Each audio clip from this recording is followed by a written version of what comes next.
It's a Friday edition of Red Sox Now, a fueled up Friday. I got the coffee. We are ready to go for another episode. I'm your host, Mike Antonellis, one of the radio and TV voices of the Worcester Red Sox. Happy Friday. I hope you like this hat. It's a different looking Red Sox hat. Hey, you know what to think right now. When you wake up next Friday, one game will be official in the books for the Red Sox. Hopefully it's a W. They open up on Thursday, March 27th in Texas. So we'll be talking about it next Friday. But a lot to talk about here on this episode of Red Sox Now. But before we get going, if you could like, subscribe, comments, I will return the comments. You can also send me a message. DMs are open on X at the Radio Mike, and you'll find links to all my social media. I watched the Red Sox spring training game last night, of course, and very impressed. I think it's at times we shouldn't overthink statistics in spring training, especially for pitchers. Guys are working on things. When I was in spring training a couple of weeks ago in Arizona watching Blake Snell throw, he continually threw the same changeup to lefties over and over. And the left-handed hitters, you could tell after a while they figured that out, and they had some really good swings against him. But he kept throwing that changeup. So while he came out with a bad result, you could tell watching that game that he was working on things. You know, for older guys, it's different. For younger guys that are trying to make the team, like Christian Campbell, you look for some of those little things. And I watched some of those little things last night. He's facing a pretty good big leaguer in Chris Paddock. He has a count of 3-0 on him last night. He saw a 2-0 slider. That's respect. He took it, spits on it. And then with a runner at third, you don't see this much at all. On a 3-0 fastball, instead of trying to pull it, he goes to right field. That's a great approach. You love seeing that from a young guy. Goes to right, hit the ball really deep to knock in a run. But those are little things that Alex Cora will recognize and say, wow. I mean, that's a young guy able to put a 3-0 fastball and send it the other way. If he pulls that or rolls over on it, maybe that run didn't score. He looked really good in lefts. And just seeing him out there in left field, I have not seen him all spring. He threw out Byron Buxton at second base. I mean, he looks the part in left field as well.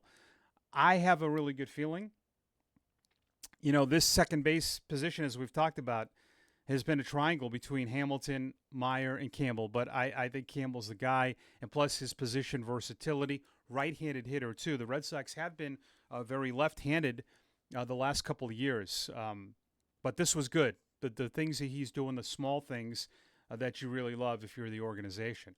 All right, let's go over that fifth spot because I have been very vocal on it about having Cooper Criswell be that guy. But I think he's so versatile to the club that Alex Cora knows that I might need him down the road as a starter. Despite making 18 starts in 24, it looks very much with him coming into the game late in the eighth inning and pitching an inning or so, that he will not be in that starting rotation. Now, Sean Newcomb looked really good, and you have to give it up to him for a left-hander. 4 2/3 on Thursday, 4 scoreless, 4 hits, and no walks. He struck out 3, looked very sharp. So, yes, this is contradicting a little bit what I said, but I'm also looking at the situation too. Fitz at 4, no doubt.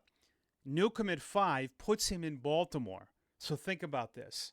Why do we like Newcomb in Baltimore now? It was me, you know, the wheels are turning. I'm thinking, why would they want a lefty in that series? Think about it. Gunnar Henderson, Colton Cowser, Erstead, you know, even having Rutschman bat on the right side. You've got some pretty good left-handed hitters that can change a game. And I think Newcomb has been really good, and he's been stretched out, and he looks the part as a fifth starter. But I think having that lefty is really important, especially against a very good Baltimore team. So the other thing that you have to think about, too, the starting pitchers at the beginning of the year are not stretched out, and you could have something happen in the first couple of games. So you really need an ace in the hole, a trump card, if something happens. You can't say, well, what are the odds? Because in baseball, it can happen on opening day. Guy could go one inning, get hurt. Could go 40 pitches in the second inning and have to come out. So you need protection early, especially on the road. So Criswell as that emergency guy that you can go to. So you have to have one of those guys. And the way the bullpen is constructed right now, if you weren't going to keep Winkowski, you need somebody. And I think it's obviously Criswell will be that guy, and that is extremely valuable. So is the backup catcher, Connor Wong, who was part of that Mookie Betts deal. I think Connor has really shown a growth in his ability to hit. His defense has gotten better. But how about another Yankee farmhand that the Red Sox have picked up? I think the poster boy for Yankee farmhands was the Rule 5 pick of Garrett Whitlock, and that's looked pretty good. Richard Fitz is a Yankee farmhand who they got in their Verdugo deal. And by the way, Alex Verdugo signing a major league deal with the Atlanta Braves. How about that? But Carlos Narvaez, who I got to see last year in AAA with Scranton, a very good defensive catcher with a bit of pop at the plate, but serves as a very good backup. And I think it's pretty set in stone as the Red Sox option Blake Sable, a former Giants farmhand, on Thursday, and Sable will open up in AAA. So the Red Sox in AAA Worcester will have a catching combination of Sable, Nathan Hickey, and Mark Colesbury. Looks like the catchers too. And sometimes you have a catcher that is on the development list because you really need those extra catchers to help catch bullpens. So Narvaez I like, and I think the Red Sox have done a pretty good job with that position, which is really not easy to solidify and have just depth. I mean, we saw it a few years ago. Remember when Sandy Leone was DFA'd and the Red Sox picked him up? He was in the national system, and they put him on the 40-man. He went to Pawtucket. He worked with Rich Gedman, and he became a really good hitter. But that was a guy that you found off the street that really worked out. You got to love this from a veteran. Liam Hendriks, outstanding stuff on Thursday, telling reporters, quote, "I think it's been pretty well proven who deserves that spot after earning it all spring, and that's definitely not me," Hendriks said.